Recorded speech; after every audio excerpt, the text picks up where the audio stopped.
Voilà.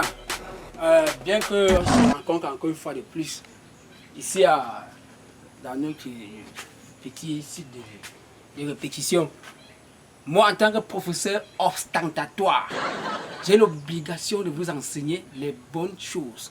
Voilà. C'est vrai que la dernière fois, toi, Ngonda, tu veux me montrer ton devoir, alors que j'ai fait le devoir avec les gangs, tu veux me dire montrer un devoir où tu as eu 2 sur 20.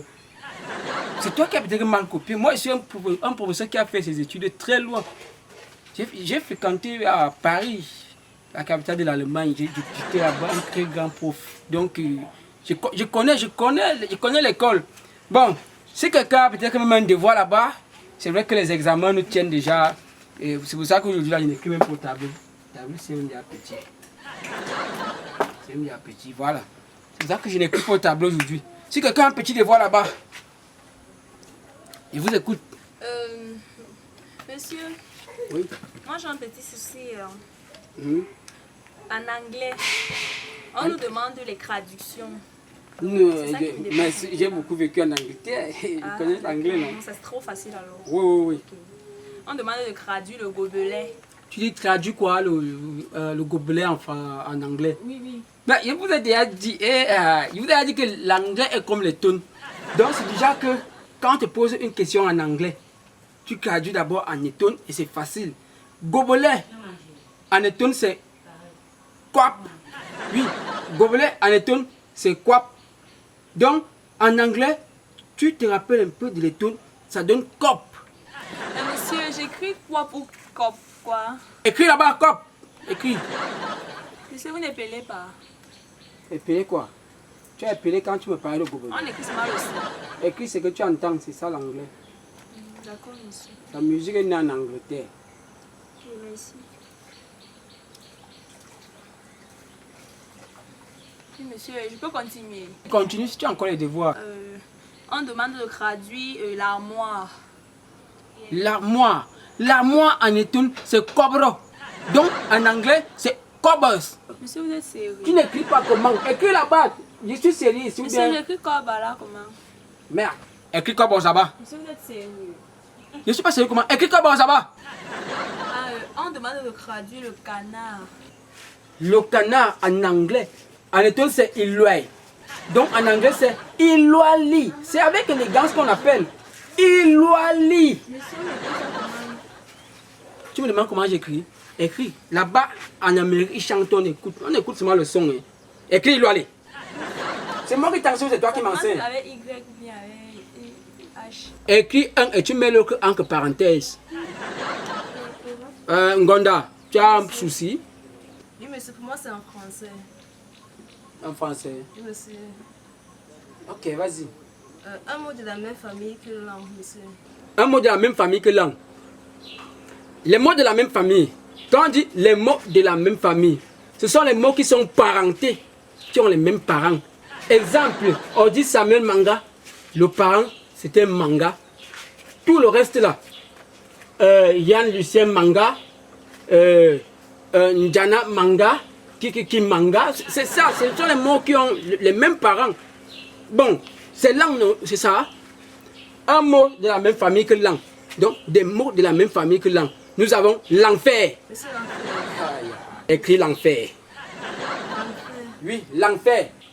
L'enterrement et l'enjambement. On demande une phrase simple. Une phrase simple, c'est une phrase qui ne peut pas causer de problème à quelqu'un. Une phrase que quand on prononce ça devant toi, ça ne te dérange pas. Voilà. Exemple d'une phrase simple. Ngonda, viens manger. Ngonda, viens boire. Ngonda, viens dormir. Monsieur, en français, demande une phrase complexe. Phrase complexe, c'est une phrase qui va déranger les gens. Une phrase quand on prononce, ça t'énerve, ça te met dans le complexe. Une phrase que ça traumatise, non?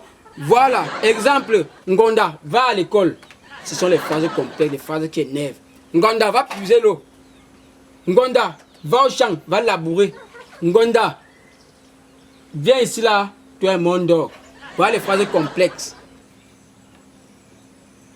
Monsieur, on est au niveau des phrases. On demande de traduire les feuilles de manioc sans sel. Les feuilles de manioc, en éton c'est pum. Mais comment on dit que c'est sans sel? On dit que les feuilles de manioc sont sans sel. En éton c'est pum et ce soit. Mais comme il faut un peu d'élégance, un peu de gestuel dans l'affaire, un peu de gestuel, un peu d'élégance, on va dire il se sourit pum.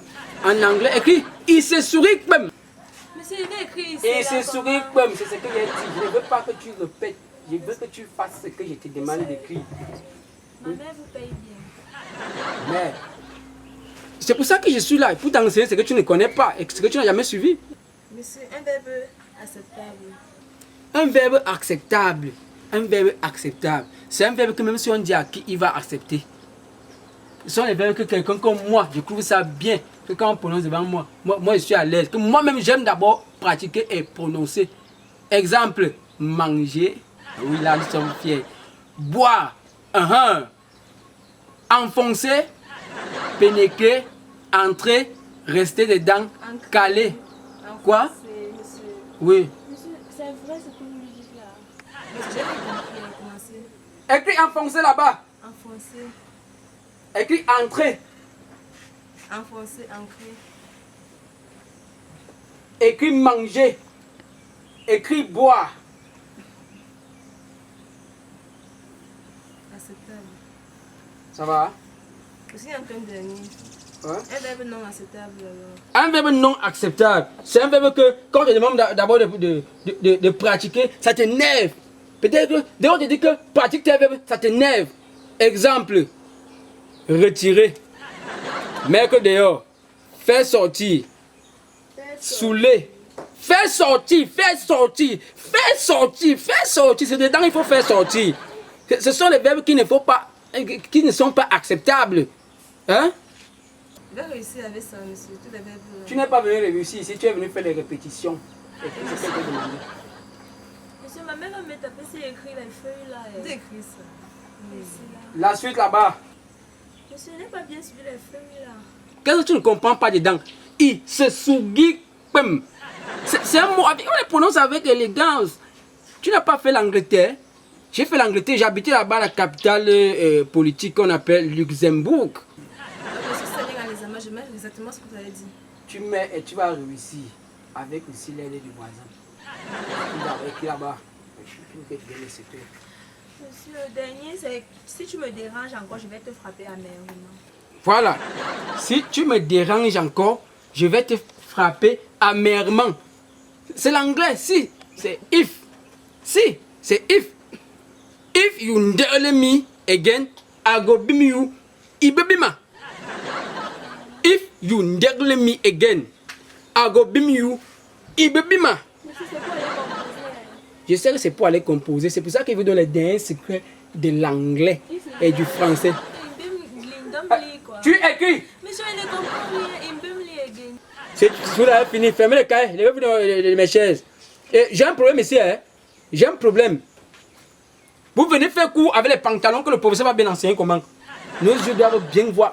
Monsieur, elle a la jupe, non? C'est un jupe là-bas. Les trucs des sœurs. À partir de la semaine prochaine. Monsieur, elle comporte les tenues. Je dis qu'à partir de la semaine prochaine, si vous n'êtes pas sexy ici là, le cours ne va pas bien être dispensé.